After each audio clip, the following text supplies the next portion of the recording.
여러분 반갑습니다. 출애굽기 성경 묵상 시간입니다. 새로운 한 주를 하나님께서 은혜로 허락하여 주셨습니다. 그 하나님의 은혜에 감사하며 이번 한 주도 주님께 영광을 돌리고 거룩한 삶 살아갈 수 있기를 간절히 소망합니다. 우리가 겸손을 위장한 불순종에 빠지지 않기를 바랍니다. 많은 사람들이 혼동합니다. 나는 겸손한 삶을 살아가고 있다고 자부하고 있는데 때로는 겸손이 아니라 불신과 불순종에 빠져 사는 경우가 많습니다.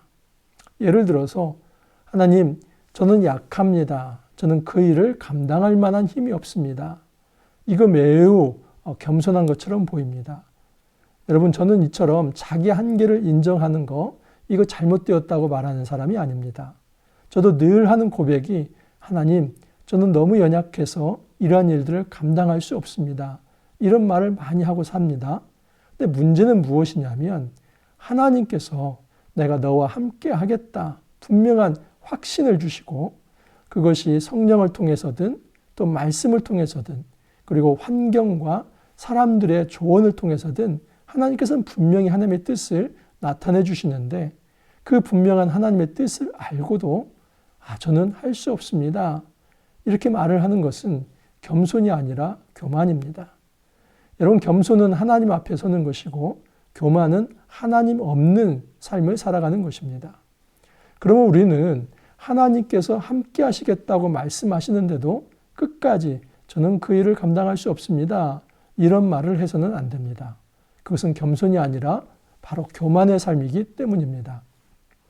오늘 말씀을 통해서 이 겸손과 불순종이 어떻게 다르고 우리가 어떻게 하나님 앞에서 겸손한 자로 헌신할 수 있을지 말씀을 통해서 깊이 살펴보기를 원합니다. 오늘 말씀은 출애굽기 4장 1절에서 17절 말씀입니다. 조금씩 한번 읽어가면서 말씀을 드립니다. 1절을 보시면 모세가 대답하여 이르되 그러나 그들이 나를 믿지 아니하며 내 말을 듣지 아니하고 이르기를 여호와께서 내게 나타나지 아니하셨다 하리이다. 여러분, 출애굽기 4장 1절에서 17절 말씀은 출애굽기 3장 1절에서 22절 앞의 본문과 같은 단락입니다. 어느 단락이냐면 호렙산, 그 시내산에서 모세가 하나님을 만나는 그 장면의 연장선에 있습니다. 그렇기 때문에 이 말씀은 출애굽기 3장 1절에서 22절 말씀을 알아야만 오늘 말씀 4장 1절에서 17절 말씀도 이해가 됩니다. 지금 이 배경은 모세가 하나님을 호렙산에서 만나고 있는 그 장면입니다. 3장 1절 이하를 보면 이런 말씀이 있었습니다.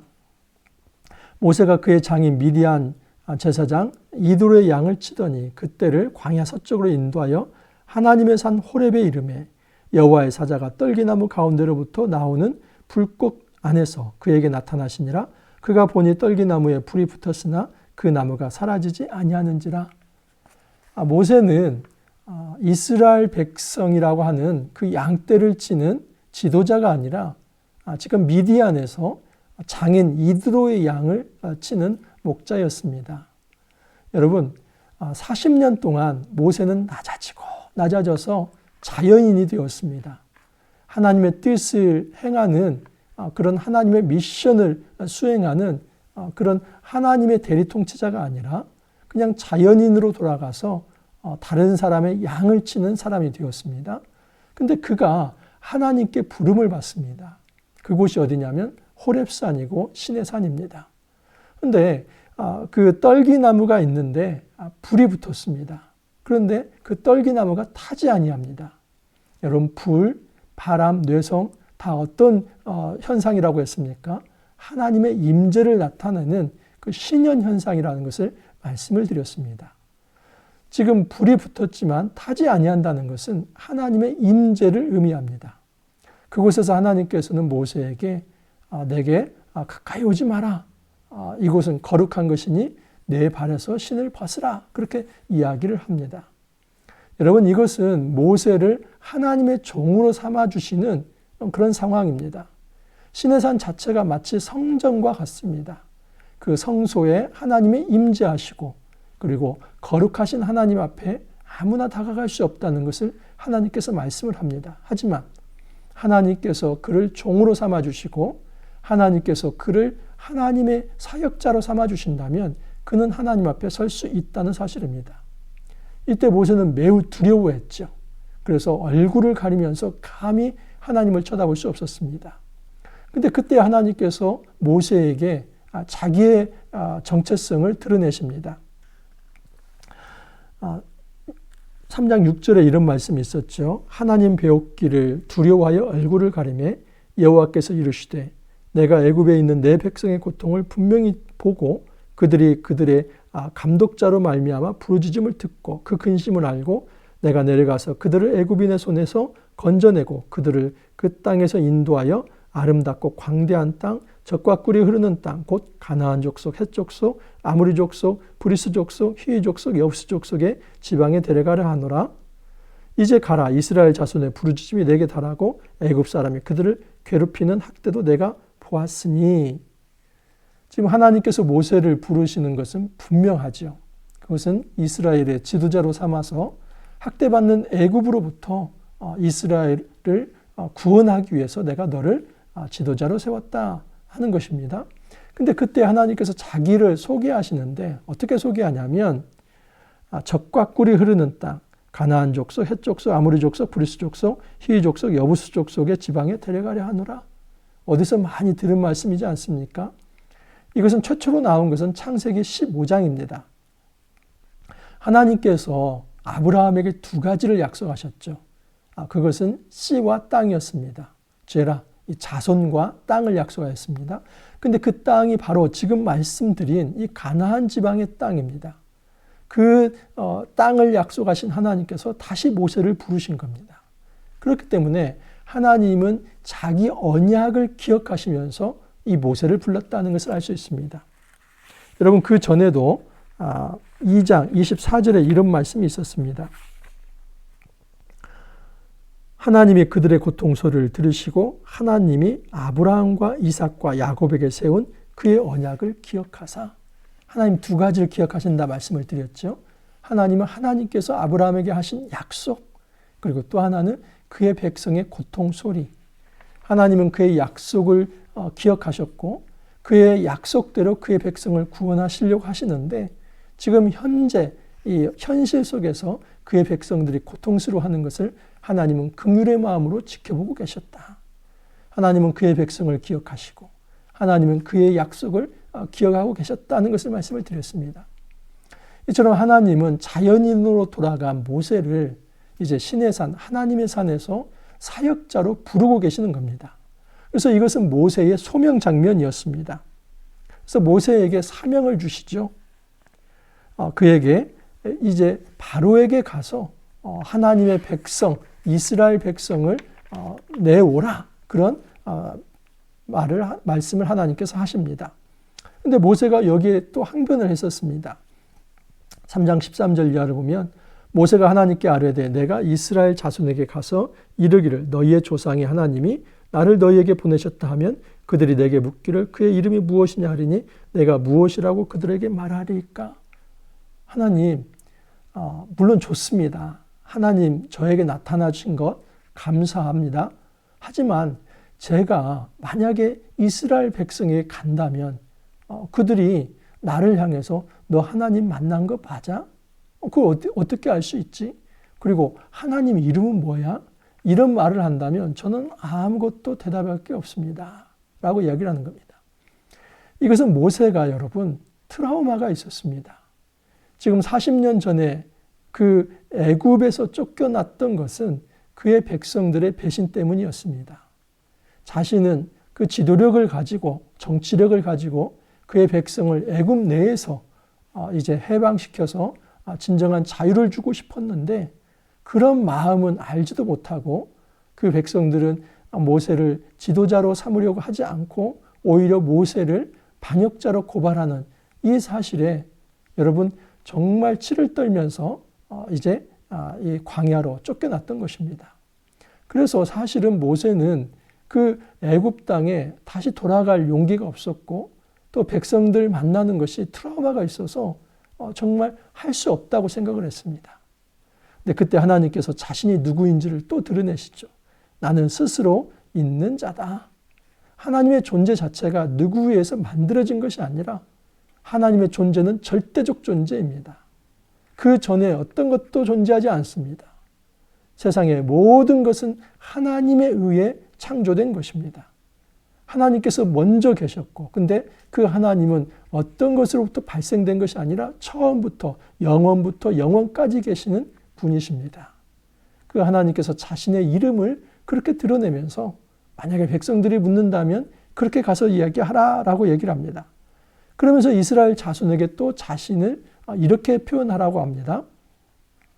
너희 조상의 하나님 여호와 곧 아브라함의 하나님, 이삭의 하나님, 야곱의 하나님께서 나를 너희에게 보내셨다 하라. 이는 나의 영원한 이름이요 대대로 기억할 나의 칭언이라 하면서 쭉 나가면서 젖과 꿀이 흐르는 땅 곧 가나안 족속 이야기를 다시 반복합니다. 여러분, 하나님께서는 출애굽을 철저히 언약의 기초에서 하신다는 것을 알 수 있습니다. 나는 언약의 하나님이다. 이 말은 신실한 하나님이라는 겁니다. 한번 약속한 것 반드시 지키는 하나님이다.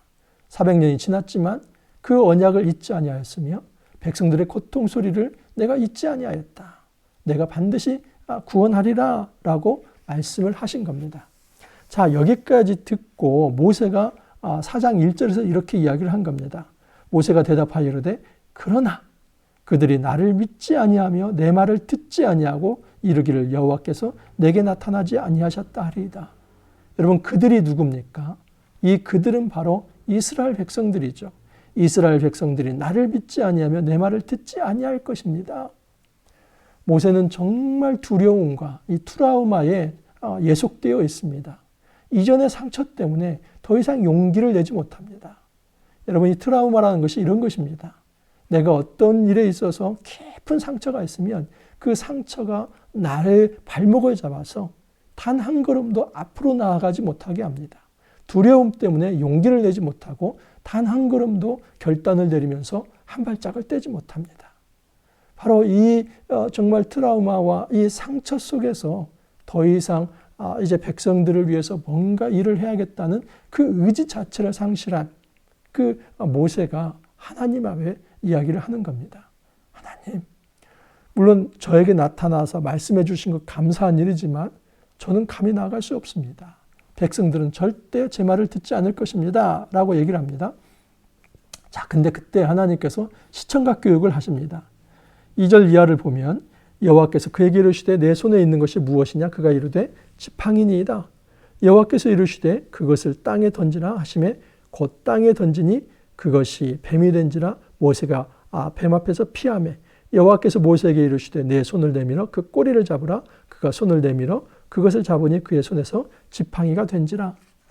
하나님께서 두 가지 표징을 보여주시는데 하나는 이 지팡이 비유이고 또 하나는 이 손을 가지고 나병이 들었다가 또 나병에서 치유되는 그 기적을 보여주십니다.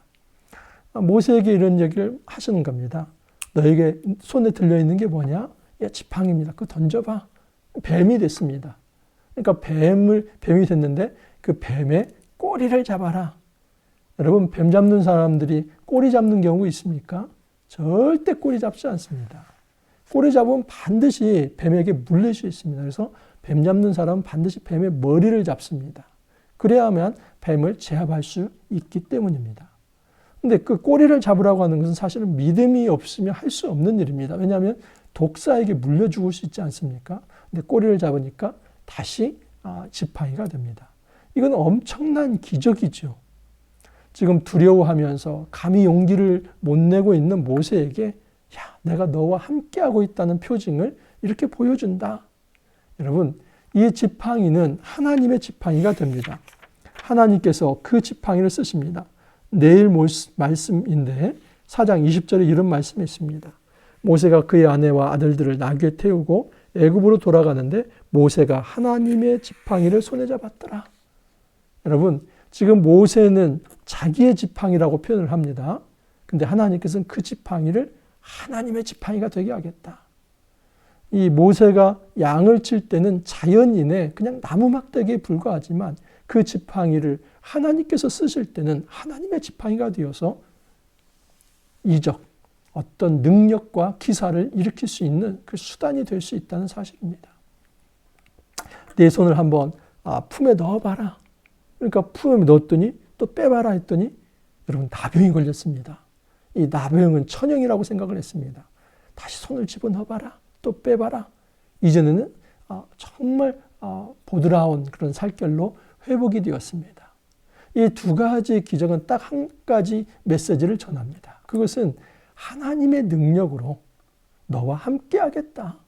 그리고 백성들이 믿지 않는다면 이것을 이야기함으로써 이것을 기적을 보여줌으로써 너와 함께하고 있다는 것을 나타내 보여라.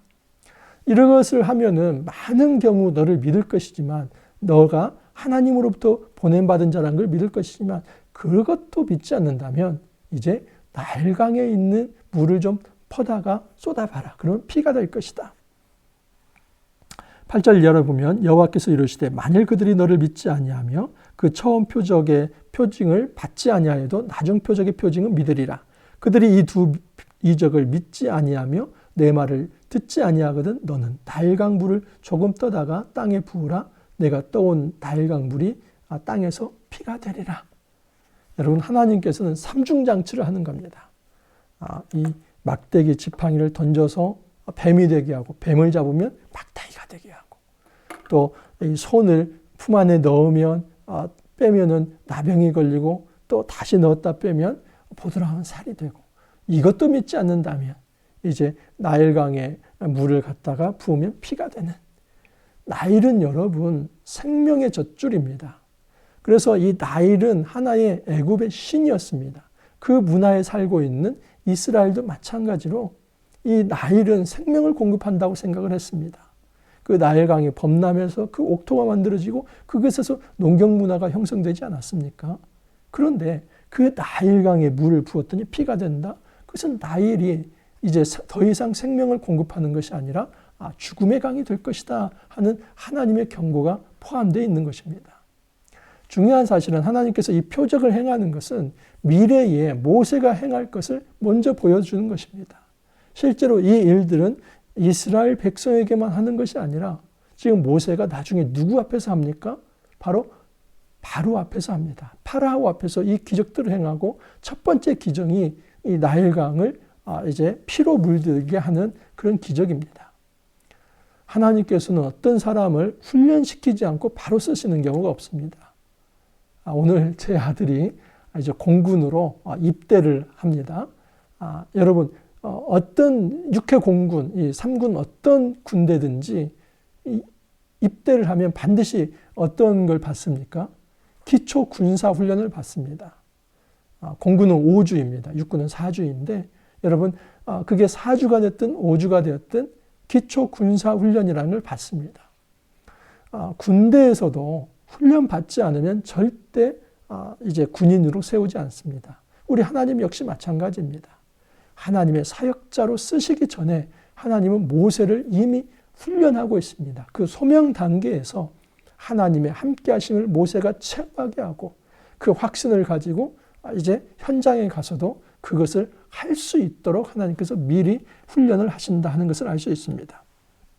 자, 그러나 모세는 아직 준비되지 않았습니다. 그래서 10절 이하를 보면 모세가 여호와께 아뢰되 오 주여 나는 본래 말을 잘하지 못하는 자니이다. 주께서 주의 종에게 명령하신 후에도 역시 그러하니 나는 입이 뻣뻣하고 혀가 둔한 자니이다. 여호와께서 그에게 이르시되 누가 사람의 입을 지었느냐? 누가 말 못하는 자나 못 듣는 자나 눈 밝은 자나 맹인이 되게 하였느냐? 여호와가 아니냐? 이제 가라. 내가 내 입과 함께 있어서 할 말을 가르치리라. 여러분, 모세는 아직 준비가 되지 못했습니다. 그래서 모세가 핑계를 댑니다. 하나님, 좋습니다. 제가 하나님 만났다 치고요. 또 하나님께서 이렇게 이적을 베푸는 것을 백성들 앞에 한다고 보십시오. 근데 결정적으로 저에게 장애가 하나 있는데 그것은 말을 잘 못합니다. 뭔가 논리적으로 말을 잘 못합니다. 또는 확신 있게 설득력 있게 말을 잘 못합니다.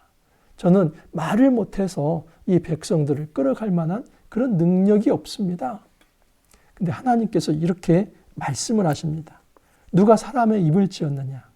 이것과 대조되는 것은 누가 말 못하는 자나 말 못 듣는 자나, 여러분 사람이 입을 만약에 그 말을 못하게 되면 어떻게 됩니까? 잘 듣지도 못합니다. 듣지도 못하고 또 말하지도 못하고, 이것이 다 연결되어 있습니다. 다시 말해서 무슨 말씀이냐면 이겁니다. 말하게 하시는 이도 하나님이고 말을 못하게 하는 것도 하나님이다. 또 뒤에도 마찬가지입니다. 눈 밝은 자나 맹인이 되게 하였느냐. 하나님께서 이 눈을 주시는 분도 하나님이고 또 그 눈을 감게 해서 시각장애가 되는 것도 하나님이다. 그러니까 이 모든 주권이 하나님께 있다는 겁니다. 말을 하게 하는 것도 하나님이고 말을 못하게 하는 것도 하나님이다. 나 믿고 가면 된다. 내가 너와 함께 하겠다. 네 입과 함께 하겠다. 이 임마누엘의 축복을 하나님께서 모세에게 준 것입니다. 핵심은 하나님이 함께 하시겠다는 겁니다. 여러분, 우리가 하나님 앞에서 두려움의 자세를 가지고 저는 할 수 없습니다. 자기 한계를 인정하는 것, 여기까지 좋습니다. 근데 그때 하나님께서 분명히 어떤 사명을 주시고 내가 함께 하겠다 이렇게 말씀하시는데 끝까지 핑계를 대면서 저는 못하겠습니다. 온갖 핑계를 대면서 못하겠습니다 하면 거기서부터는 겸손이 아니라 이제는 불신앙과 불순종으로 넘어가는 것입니다. 모세의 불순종을 한번 보십시오. 13절 보면 모세가 이르되 오 주여 보낼 만한 자를 보내소서. 사실 이 말 한마디 하고 싶었던 겁니다. 모세는 나는 보냄받을 만한 그런 자격이 없습니다. 여러분, 자격이 있고 없고를 누가 판단하는 겁니까? 사실은 이거 하나님이 판단해야 할 일을 모세 자신이 판단하는 겁니다. 그래서 모세는 겸손한 자가 아니라 이 상황에 있어서만큼은 굉장히 교만한 자가 된 것입니다. 자기가 하나님이 되어서 가는가 안 가는 것을 자기가 판단하고 있습니다. 하나님께서는 너가 약하지만 내가 능력을 주어서 이 일을 행하게 하겠다. 그렇게 하나님께서 계획을 하시는데도, 말씀을 하시는데도 그 하나님을 의지하지 않고 자기 힘과 자기의 능력을 의지하면서 나는 이런 능력 속에서는 이 엄청난 일을 할 수 없다. 그 말을 하는 거. 그래서 보낼 만한 다른 사람 좀 보내주십시오. 이 말은 겸손이 아니라 지극한 교만이다 하는 것을 알 수 있습니다. 우리는 겸손을 가장한 이 교만을 여러분 간파할 수 있어야만 합니다. 우선 내가 그런 겸손을 가장한 교만과 불신앙에 빠져서는 안 됩니다. 14절 이하를 보면 하나님이 좀 짜증을 내십니다. 여호와께서 모세를 향하여 노하여 이르시되 레위 사람 내 형 아론이 있지 아니하냐. 그가 말 잘하는 것을 내가 아노라. 그가 너를 만나러 나니 그가 너를 볼 때에 그의 마음에 기쁨이 있을 것이라. 너는 그에게 말하고 그의 입에 할 말을 주라. 내가 내 입과 그의 입에 함께 있어서 너희들이 행할 일을 가르치리라. 하나님께서 좀 노하십니다. 야, 그래? 알았다, 알았어. 그러면 말 잘하는 내 형이 있지 않냐? 여러분, 이 부름 받았을 때 모세는 80세이고 아론은 83세입니다. 3살 터울입니다. 그 아론은 백성들에게 또 신임도 있고 또 어떤 좋은 관계도 맺고 있으니까 너가 아론에게 나로부터 들었던 말을 다 전해줘라. 그러면 아론이 잘 설득력 있게 백성들에게 전할 것이다. 우리 하나님께서는 베이비 토킹을 하고 있습니다. 이 어린아이와 같이 모세가 때를 쓰면서 저는 못하겠습니다. 끝까지 핑계를 대는데 얼러가면서 하나님께서 또 이쪽 저쪽 모세의 그 논리에 맞춰서 그가 하나님 앞에 쓰임 받을 수밖에 없도록 그렇게 몰아가신다 하는 것을 알 수 있습니다. 여러분, 얼마나 이 하나님의 은혜가 크십니까? 그럼에도 우리가 이런 하나님의 은혜에 거부하면서 혹시 우리가 온갖 논리를 가지고 하나님의 그 사명과 하나님의 소명 앞에서 불신앙의 길을 걸어가고 있는 것은 아닙니까? 하나님, 보낼 만한 자를 보내십시오. 하나님, 쓸 만한 자를 써 주십시오. 저는 하나님께 쓰임받을 수 없는 그런 나약한 존재입니다. 여기까지만 하십시오. 이 1절만 해야만 합니다. 하나님, 저는 부족합니다. 이 1절만 해야 하고 하나님께서 그래? 내가 너와 함께 하겠다. 내 입에 내가 함께 하겠다. 그리고 너가 좀 부족하다면 동역자도 붙여주겠다. 이렇게까지 하시는데 저는 그래도 안 됩니다. 보낼 만한 자를 보내주십시오. 이렇게 하면 여기서부터는 불신앙이고 그것이 겸손이 아니라 교만이라는 겁니다. 우리가 이 땅을 살아가면서 겸손을 가장한 그런 교만에 빠지지 않기를 바랍니다. 교만은 하나님 앞에 서지 않는 것입니다. 진정한 겸손은 하나님 말씀에 순종하는 것입니다. 우리가 겸손하게 하나님 앞에 부름을 받아서 주님이 맡겨주신 그 사명을 정말 신실하게 잘 감당할 수 있기를 간절히 소망합니다. 이렇게 기도합니다. 주님 감사합니다. 저희들에게 귀한 말씀을 허락하여 주셔서 진정한 겸손이 뭔지를 알게 하여 주시니 감사합니다. 진정한 겸손은 불신앙이 아니라는 것을 말씀하여 주셨습니다. 때로는 온갖 핑계를 대면서 우리가 하나님 앞에 이러한 일을 저는 감당할 수 없습니다. 변명할 때가 있습니다. 이것은 겸손이 아니라 불신앙이라는 것을 알게 되었습니다. 우리가 하나님의 능력과 또 하나님의 함께 하심을 신뢰하면서 우리를 불러서 보내는 자리가 있다면 믿음으로 순종하고 또 받아들일 수 있도록 주님 축복하여 주옵소서. 감사하고 예수님 이름으로 기도하옵나이다. 아멘. 여러분, 새로운 한 주 시작되었습니다. 이번 한 주도 힘차게 출발할 수 있기를 바랍니다. 저는 진주에 우리 아들 오늘 군대 가는데 또 입대하는 거 보러 내려갔다 올라오려고 합니다. 내일 기쁜 얼굴로 또 찾아뵙도록 하겠습니다. 감사합니다.